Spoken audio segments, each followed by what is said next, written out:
Her Look is underwritten with a generous support of Colin Morton DDS, focusing on progressive dentistry for exceptional natural-looking results. Experience the knowledgeable, skilled care of Dr. Morton and staff as they bring your smile to its beautiful best. Colin Morton DDS, progressive dentistry for generations. I'm Dona Frank, and we're here with Her Look on Look TV.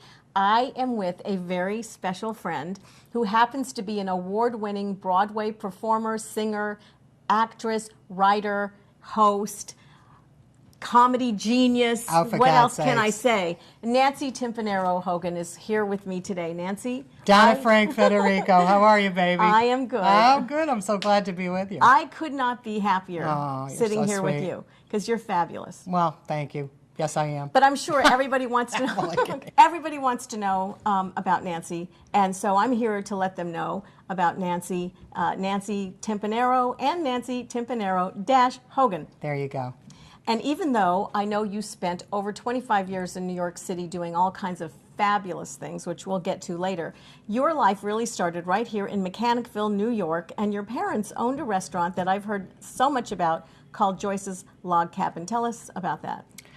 Joyce's was an amazing restaurant. It was like the heart of Mechanicville, New York. I mean, you know, Mechanicville was a town of, what, 5,000 people? But really, I mean, it was kind of like a destination for everybody. It was a bar for the kids. It was a banquet house for people and a gathering place for people to come have dinner and see each other every week. And it was, you know, my dad had a huge heart, really tremendous guy, great chef, and came from a long line of restaurateurs. My grandfather owned Pan's Moonlight Inn.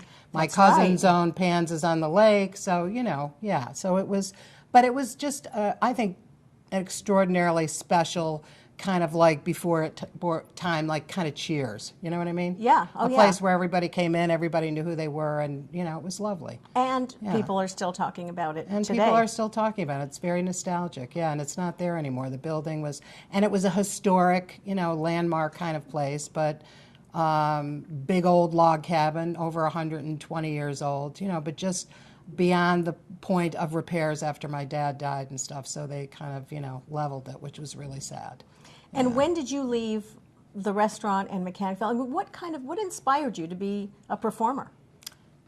When I was 9 years old, I saw West Side Story. There was a movie theater right next door to my dad's restaurant, and I went in there and I saw that movie, and I was 9, and it changed my life. I mean, I wanted to be Riff. Riff, I say, leader of the Jets, baby. No, I really did. I wanted to be just like those people. There was something about the allure of New York.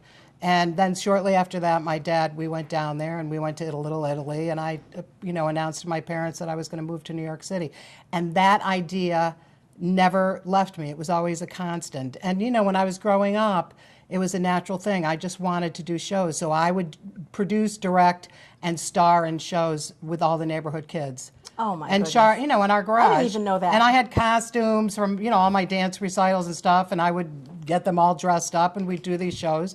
I'd charge the neighbors $1. That was like 50 years ago, so that was like a lot of money at the time, but they all showed up. You've come a long way, baby. I've come a long way, yeah. But it was great. It was great. So it was always something that was just kind of, you know, naturally a part of who I was, and a part of the way that I wanted to express myself, so. So tell me a little about the bridge from actually dream to being in New York City to actually being in New York City, and how that all started. You mean, how did I move there? How did you get there? What did you do when you got there? Because I did a show, I did a summer of summer stock in 1976 at the Mac-Hayden Theater. But before I had done that, I did a show with the Cohoes Music Hall, and it was an equity show.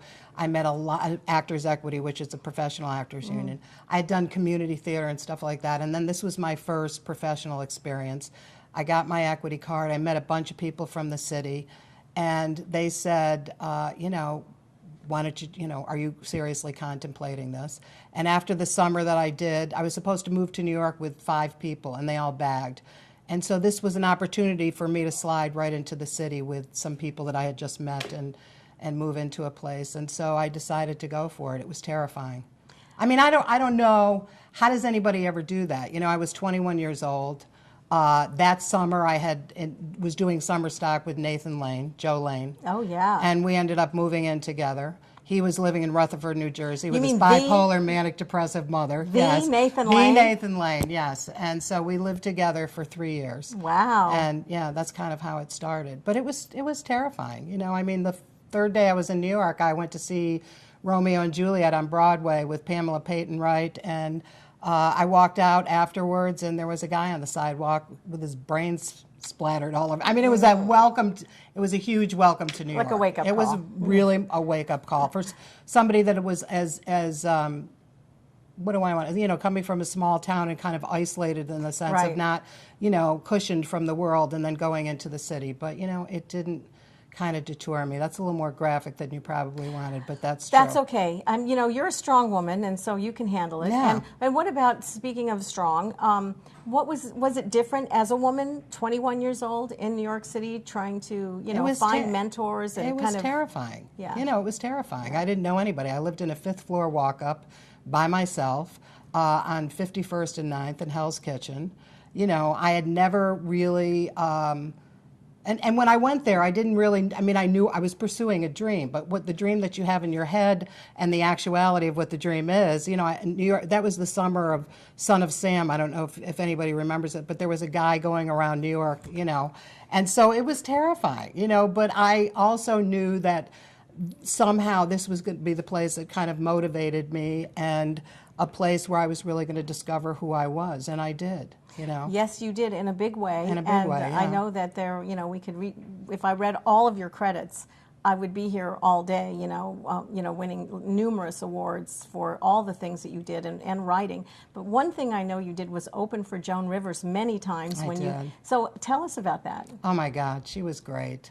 You know, she was so different than everybody really thinks. I mean, she's a very quiet, kind of serious, thoughtful woman, you know, and she was terrified every time she went out on stage, you know, which you would never think looking at her, you know, and she incredibly insecure, but so giving and so wonderful and really wanted to give people an opportunity to shine, you know, and so I opened for her several times. She liked what I did. She liked the way that we kind of blended, you know, musically and with the way that I played with the audience and stuff too, and it kind of really warmed it up and allowed her to be comfortable and come up, and we were at a place called Michael's Pub. Oh, yeah. And she tried out a lot of material there, but you know, I was really, she was one of my favorite people, really. I loved her. And would you consider her a role model, a mentor to you? Absolutely, yeah. And absolutely. to a lot of other women as well. Yeah, I mean, she really kind of paved the way. You know, I did a show about Toady Fields, and Toady was before Joan, but Joan Rivers was really one of the first major stand-up comics, you know, ever that was successful and just completely driven, but completely brilliant. Yeah, I loved her. And you know, you just mentioned Toady Fields. I was lucky enough to see that show, and it was brilliant. You wrote it, you co-wrote it, you know, everything from soup to nuts, and also put pretty much all your own money into, you know, backing it and presenting it. Yeah. And that was a big risk for you. So, you know, it probably, I would imagine, takes a lot of confidence to do something like that. Where do you get your confidence? I had no confidence when I started it. I knew that I wanted to write a vehicle for myself. You know, I wanted something that was going to come, and I had always loved Toady Fields. And when I was looking through some stuff when I came home one time, I found a program from like 1974. This was 20 years, almost 20 years later after I had seen her. And I just thought, why not Toady Fields? Because she had died in 1978. And, you know, anyway, so I started to do research on her. And, you know, it was, and I remember writing stuff and writing scenes and things like that and thinking, I can't do this. How can I ever do this? You know what I mean? Writing it is one thing, but actually living it and performing it is another thing. So it really scared me.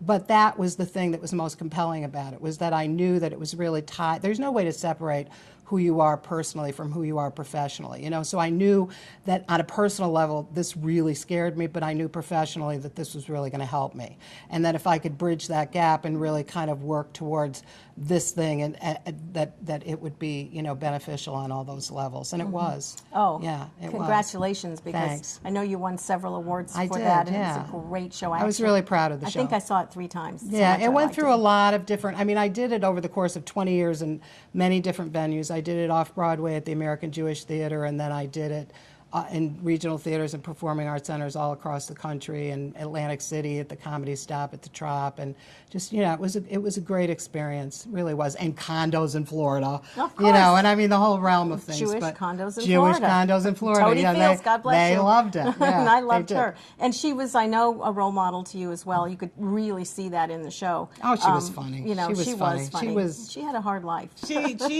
did have a hard life. I mean, she was completely driven. I have a question, even though I know that you have professional role models, because we've shared some of that. Who are your personal role models? People that were in your life every day? People that were in... Women. Well, you know, I mean, who was... you know, my grandmother. I mean, I know that this sounds... But it's true.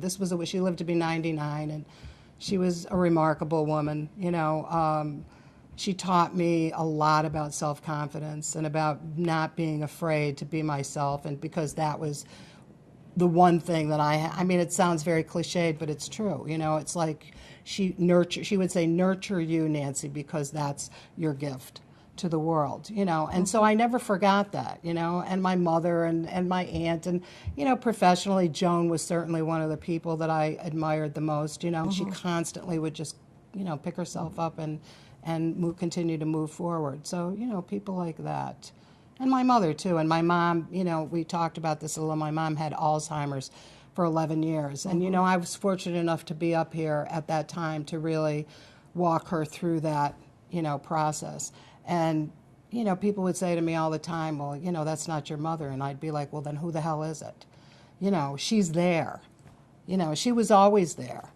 That's behind right. That facade. You know, she was just energetically, she was just in a different place. But even her going through that progression showed me how to be a better person and how to live my life, because I found parts of myself that I never really knew existed, you know, and that I could stretch that much and grow just in trying to communicate with her, even up to the last day. So, you know. Well, I admire you for the relationship that you had with your mom, and I think it's really important, especially for the folks watching this show, to know that, you know, we do struggle with different things in our life. Absolutely. And our mothers, and at our young age, you know, we're fortunate enough to have our mothers. They're not always healthy, but we take on the role of sort of the caretaker, and it's a favor, really. It's a gift because of what they did for us, right? Absolutely. So, it always has to kind of come around, you know, it really does. Well, we're winding down. I have a couple things I have to say really quickly. One is that you are one of my personal mentors. I've performed with you. I hadn't performed in years. My daughter, who was 12 at the time, we did a show with you, and she's still performing. She's living in Nashville. I'm still performing, so thank you for that. You gave us a lot of confidence. And I appreciate it, Nancy Timpanaro-Hogan. Thank you very much. And I'm so happy that I got to be here with you. I love you. Me too. And I look forward to seeing you somewhere real soon. All right, thanks, darling. So that's it for now. I'm Donna Frank. This is Her Look on Look TV. Her Look is underwritten with the generous support of Divorce Mediation Center, LLC. Mediation is less expensive, confidential, and much less intimidating than going to court. At DMC, helping couples to make their own decisions with results that are less stressful for the children of the marriage is our goal. Divorce mediation is approved by the American Bar Association.